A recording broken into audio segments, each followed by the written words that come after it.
You are listening to WCAT Radio, your station for quality Catholic programming. Your selected program will begin right after a word from our sponsor, GroupM7.com, a web design and hosting company. Log on to GroupM7.com today and let them know that WCAT Radio sent you.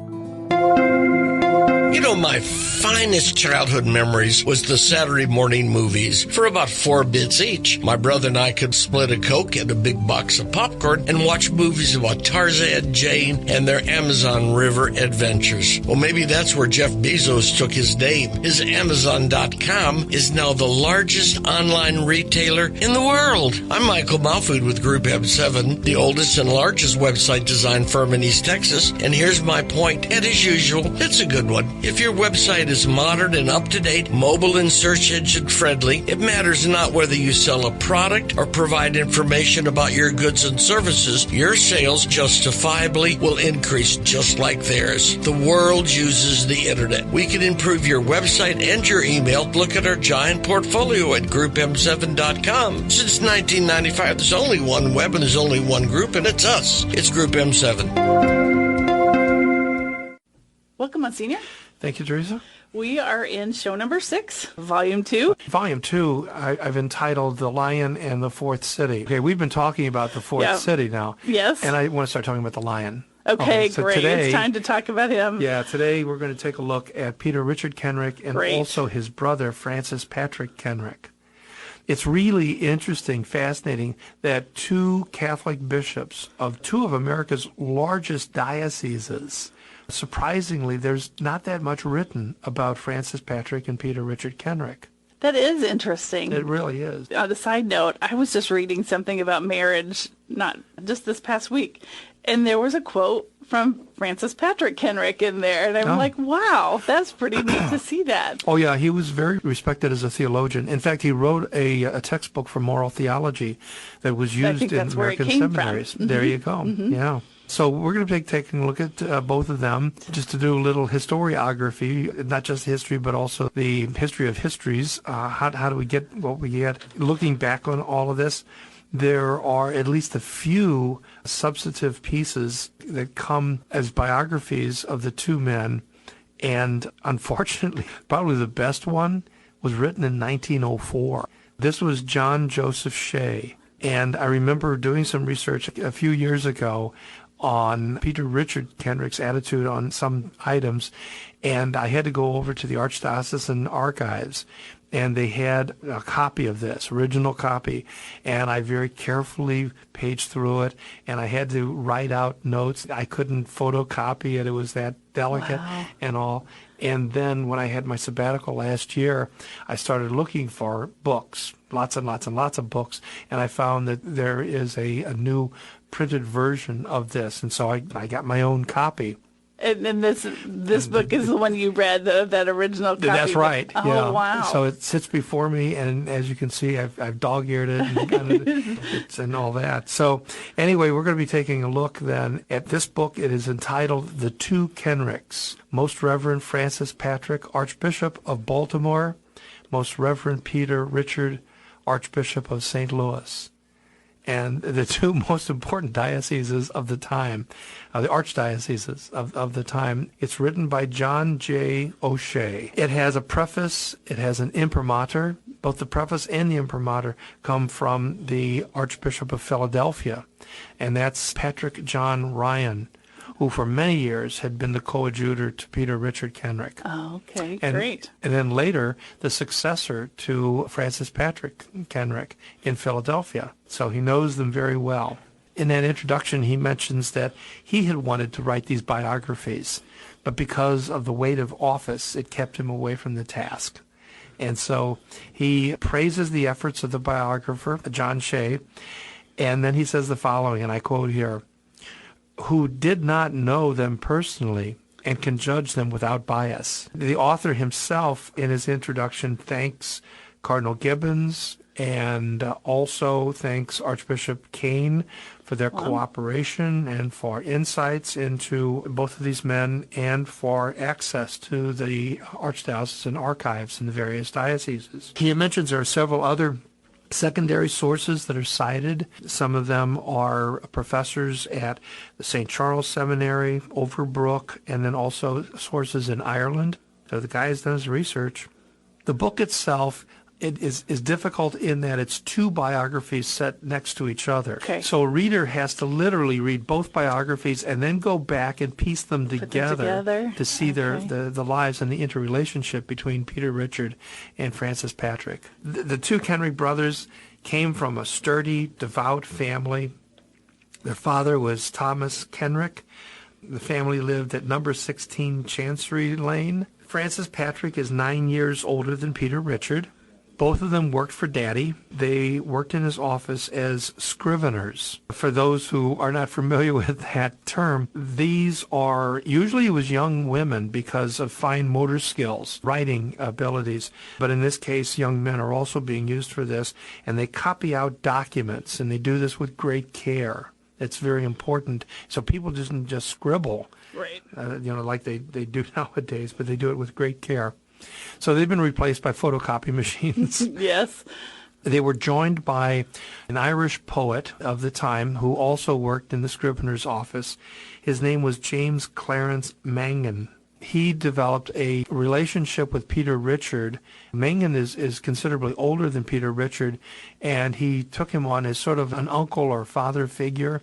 And one of the things he did was he tutored Peter Richard in German. So Peter Richard, when he arrives in St. Louis, is not going to be entirely devoid of being able to deal in German, the German language, unlike Bishop Rosati, who could not. We're going to see a few cases in which Peter Richard steps up and does some German stuff. Not often, he's not fluent in it, but enough that he's able to bring back some experiences. Francis Patrick is 9 years older, and at one point he presents himself to his bishop as a candidate for priesthood. And the Bishop of Dublin decided that this was a bright young man, and so he sent him to the Propaganda College in Rome for his studies. Here, at this point, Shea talks about, and I quote here, the discerning eye of Rome, that they see this young Irishman, the seminarian, arriving, and they found in him, and again I quote Shea here, the mind to conceive, the genius to plan,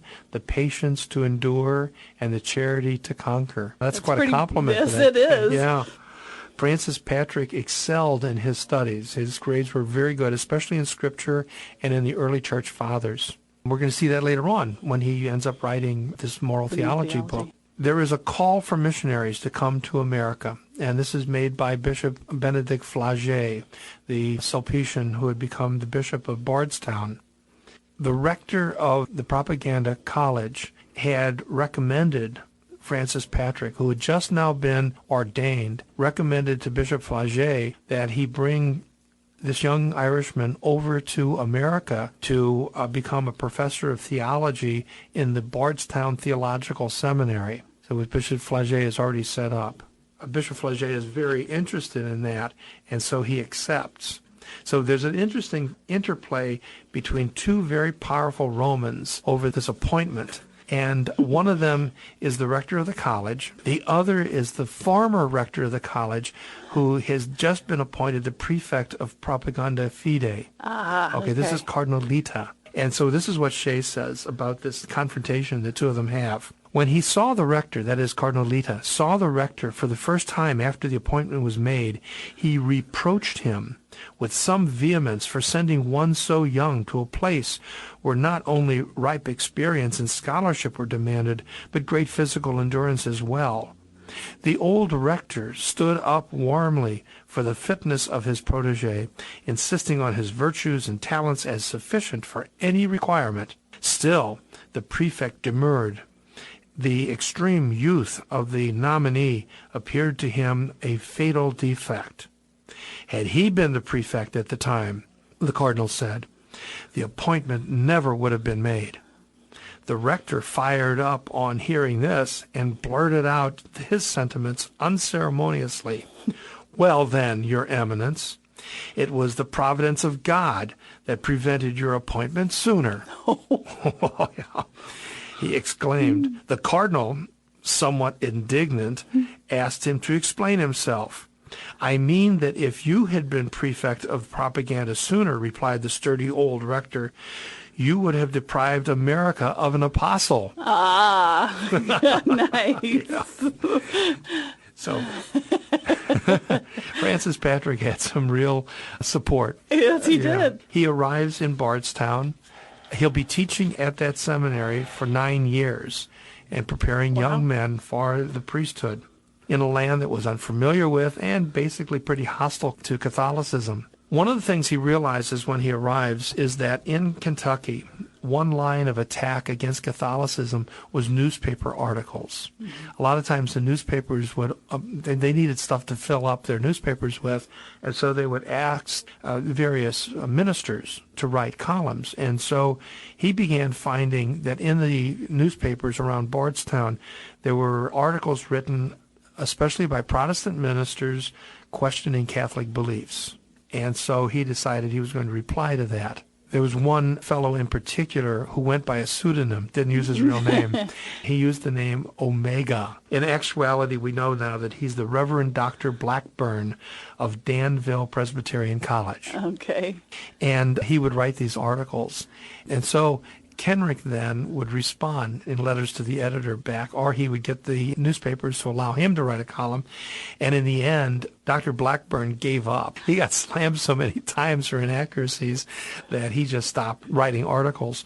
So instead, a Methodist minister began writing the articles instead, and Kenrick went after him.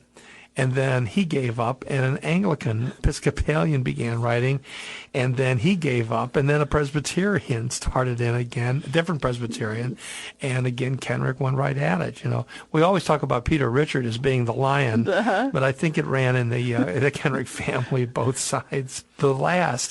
The Presbyterian, the second Presbyterian that started these articles, he decided to have a one-on-one debate with Francis Patrick Kenrick. And so they did. They got a great big audience. It was mostly a Protestant audience. You know, not many Catholics there. And we're told that by the time the debate came to an end, the Presbyterian minister sat down and the Protestant audience stood up and applauded Francis Patrick Kenrick. Wow. Now, you might think, well, that's Catholic propaganda, but the reality is that after that, almost immediately, 50 of those people in the audience converted to Catholicism and were brought into the church. So there had to have been something that went on there. Absolutely. Well, in 1829, Francis Patrick Kenrick accompanied Bishop Flaget to Baltimore, where there was a provincial council being held. He was going to be acting as his peritus, or his theologian.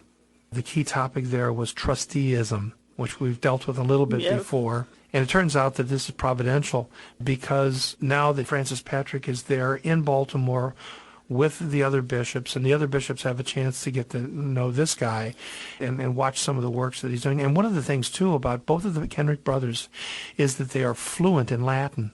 You know, they don't have to sit with a dictionary. We have their correspondence, and they wrote letters back and forth to each other, all in Latin. And later on, they would be able to stand up at these consuls and make interventions in Latin itself. And so that impresses a lot of people. And ultimately, word got around and to Rome about this guy. And so he was then invited to become the coadjutor to the bishop of the Diocese of Philadelphia. The consecration took place in Bardstown, and this was in June 6th of 1830. It was the Feast of the Holy Trinity. And so present were going to be Bishop Flaget, who of course had a lot to do with him becoming a bishop. Also along with that would be Bishop David, another emigre from France, another Sulpician, who was the coadjutor of the Diocese of Louisville, later become the Bishop of Louisville. John England came all the way from Charleston, South Carolina for this. And Bishop Fenwick of Cincinnati was going to be there. And the Bishop of Philadelphia came also. This is Bishop Conwell. Interesting thing, you know, one of the things that when you're made a bishop, there are documents that are produced that give you the mandate that comes from Rome. And these documents were then shown to each of the individuals who were there, and then they turned them over to Kenrick, who's 34 years old. I mean, it's pretty young. And someone said to him, as he was showing them the documents, "Behold here the certificate of the cross you will have to carry. Any bishop is going to be carrying a cross. It's not easy. No. But Philadelphia was even worse. It was a big cross. That diocese was in really bad shape. So let's take a little bit of a look at Philadelphia that Bishop Francis Patrick Kenrick is going to inherit. It became a diocese in 1808. Split off from the mother diocese, Baltimore, when the various dioceses, remember that Baltimore is made an archdiocese, and then there is Boston, New York, Philadelphia, and Bardstown are created as dioceses. The first bishop was a Franciscan monk, and this was Michael Egan. There were only 4 parishes in the city, and the consecration would have to be delayed. It's made a diocese. He's named 1808.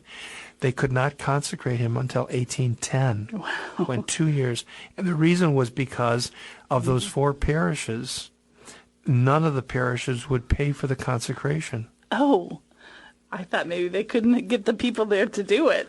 No. The East Coast, it would not have been they difficult. They could have done it on the East Coast, right? Yeah. Right. But the trustees, here's trusteeism, huh? Oh. The trustees would not pay for consecration. They also decided, the trustees of the 4 parishes decided that they would not raise money in what we call a cathedraticum in order to pay for the bishop.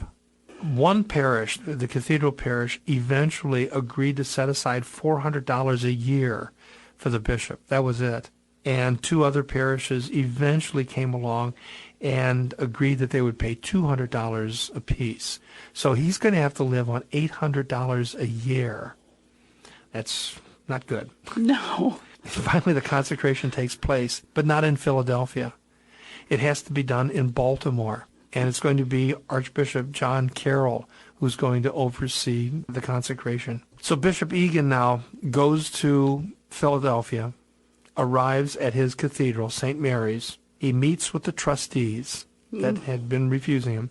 They, again, refused to pay any part of any installation expenses, and they also demanded that if he's going to live at the cathedral, he has to get rid of one of the priests at the cathedral so that there's not an extra salary.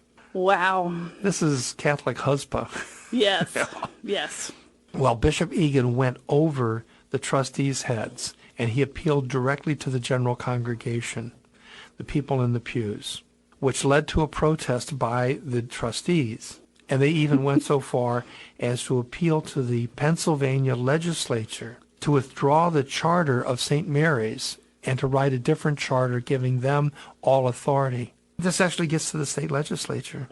Well, in the end, the Pennsylvania legislature didn't want to play with this at all. That. Yeah, church and state, come on. But the conflicts continued on and on and on, all the way until the death of Bishop Egan in 1814. Wow. So he is in that diocese for 4 years. He's a broken man in all of this, certainly with the conflict he had had with these lay trustees that went on throughout his entire life. But making it even worse is that his clergy did not support him. And so he died of a broken heart. Philadelphia is such a mess that they couldn't find anybody to become the bishop there for 6 years. The see sat vacant for 6 years, which was oxygen to the flame of a firebrand priest who was just running amok. The trustees loved this guy. His name was William Hogan, and he was from Ireland. And if you remember Father de Sedia down in New Orleans, a couple generations earlier, okay, this guy is an Irish de Sedia. Okay. Yeah. As I say, he was the darling of the St. Mary's trustees, and the administrator of the diocese during this period of time, they had to have somebody administrating the diocese, and it was a German, Father de Bart. Father Hogan constantly made fun of Father de Bart, and it was just really terrible. Finally, they convinced another priest to become the second bishop of Philadelphia. His name is Henry Conwell, and he is actually a priest as well as the vicar general of the Diocese of Armagh in Ireland. They couldn't find an American that would take the job. He was offered 2 dioceses, and he could choose which one he wanted, Philadelphia or Madras, India. His friends back in Ireland told him not to take either one. Just stay where you are. He's 63 years old. Oh, no. Yeah, he's a very gentle man, given to study. He's a very learned man. But he felt that he needed to do He was what called he was to do called it. to do. Okay. And so he arrives in Philadelphia. He's actually consecrated in England in December of 1820. When he arrives in Philadelphia, he brings with him one young seminarian, and then he finds himself the butt of Father Hogan's sarcasm. Once Bishop Conwell realizes that Father Hogan had been bullying the administrator, Father DeBarth, and bullied him into giving him faculties, that Bishop Conwell then withdrew the faculties. That set off the trustees at St. Mary's, who rallied to Father Hogan's side, and Father Hogan then wrote letters to different bishops in America, to the Bishop of Boston and Cincinnati, trying to get them to oppose his bishop. It's just a mess. And finally, the trustees turn around and they elect Father Hogan as the pastor of St. Mary's, the cathedral. And they barred the bishop from entering the cathedral, and then wrote a letter to all Catholics in America in order to form an independent Catholic church. This is really bad stuff. And so ultimately what happens is that Bishop Conwell takes the next step and excommunicates Hogan in 1821. Outside of St. Mary's Cathedral, the two sides meet and break down into fistfights. The police had to be called. Word gets eventually back up to Rome, and Pope Pius VII gets involved with a letter in which he denounces the trustees. And then at the same time, William Hogan announces that he's leaving the priesthood and he's intent to get married. This is in the summer of 1824. This is Father Hogan. Father Hogan. Okay. Oh, no. Okay. The rest of his life, of Hogan's life, was a whirlwind. Mm-hmm. He went through 2 marriages. He became a lawyer, but not able to make enough money doing that. He became the manager of a circus, which is apropos. And then eventually the federal agent. And then he finally found his real vocation, which was as a speaker. And he traveled throughout the United States denouncing the Catholic Church. Of course. Ultimately, peace is going to be held between the trustees and Bishop Conwell. And it's going to come about as an agreement to a contract in which the bishop would recognize certain rights of the trustees. This is then sent off to the Propaganda Fide, which promptly rejects it. And Conwell is then asked to come to Rome to meet with the Roman officials. What he does is he then returns back to Philadelphia, but this time with a coadjutor, Francis Patrick Kenrick, who had been administrating the diocese for the last 2 years until Conwell's death. So you can see that this was no plum. Oh, my Francis goodness. Patrick went into a terrible situation, and that's why we're going to see next time around that he's going to call over to Ireland and say, I need some help. Send me my kid brother. And Peter Richards, that's how he's going to get to America. Oh, wow. All right. Well, this is going to be interesting. Hopefully, most of this craziness will die down once he gets in the helm. I'll tell you what, those trustees are going to be dealing with 2 lions, the Kenrick brothers, and they don't know, they're not going to know what hit them. It's not going to be easy to push those 2 around, obviously. No. Well, good. That'll be fun. All right, shall we close with a prayer and your blessing? Glory be to the Father, to the Son, and to the Holy Spirit. As it was in the beginning, is now, and ever shall be, world without end. Amen. May Almighty God bless you in the name of the Father, Son, and Holy Spirit. Amen. Thank you, Monsignor. Okay. Thank you for listening to a production of WCAT Radio. Please join us in our mission of evangelization. And don't forget, love lifts up where knowledge takes flight.